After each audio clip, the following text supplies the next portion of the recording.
এক বছর অলরেডি হয়ে গেছে। আমি প্রথমেই শহীদদের প্রতি শ্রদ্ধার সাথে স্মরণ করছি, তাদের মাগফিরাত কামনা করছি যারা জুলাই অভ্যুত্থানের শহীদে আত্মদান করেছেন। আজকের এই প্রোগ্রামে আমাদের দুটি এজেন্ডা। একটা আমাদের খুনি হাসিনার যে রেকর্ড কথা ফাঁস হয়েছে, বিবিসি ফাঁস করেছে, 100% অথেন্টিক। আমরা তার বিচার দাবি করি এবং তার সাথে যারা উৎসাহিত করেছে আমাদের ঢাকা বিশ্ববিদ্যালয়ের কিছু শিক্ষক, সেই শিক্ষকরা গিয়ে তারা তাদেরকে ব্লাঙ্ক চেক দিয়েছে এফএসএস গভর্নমেন্টকে, আপনারা গুলি চালান। এর মধ্যে আমরা দেখি কিছু কতিপয় পুরুষ শিক্ষক, আওয়ামীপন্থী শিক্ষক, তারা বিবৃতি দিয়েছে এই সরকারের বিরুদ্ধে, এটা না ওইটা, এটা করে না ওইটা করে না। সেদিন আপনাদের বিবেক কোথায় ছিল?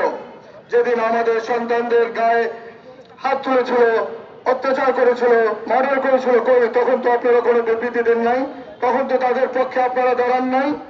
কেন আজকে আপনাদের মধ্যে হঠাৎ এই বিবেক আসলো? এটা আমার কোশ্চেন। আমি যারা সহায়তা করেছে ঢাকা বিশ্ববিদ্যালয়ের এই শিক্ষকরা, পরিষ্কারভাবে তাদের বিচার দাবি করছি।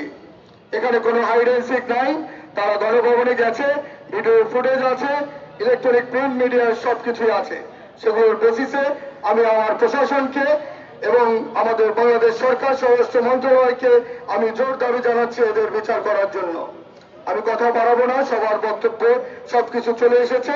আমাদের একটাই আজকের এজেন্ডা, খুনি হাসিনার বিচার এবং তার সহযোগী ঢাকা বিশ্ববিদ্যালয় শিক্ষকদের আমি বিচার দাবি করছি।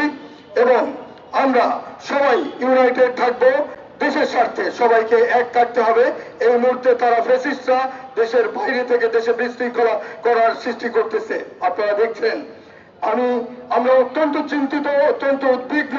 দেশে যে কোনো রকমের যে কোনো দুর্ঘটনা ঘটানোর চেষ্টা করতেছে। আমি সবাইকে আহ্বান জানাবো, সবাইকে ফ্যাসিস্ট বিরোধী ঐক্যবদ্ধ হয়ে সবাই যেন আমরা একসাথে কাজ করতে পারি, চলতে পারি এবং এই ফ্যাসিস্টদের চিরতরে দমন করতে পারি। আর কোনোদিন এই ফ্যাসিস্ট হবে না, এই প্রত্যয় ব্যক্ত করে আমি আমার বক্তব্য শেষ করছি। খোদা হাফেজ।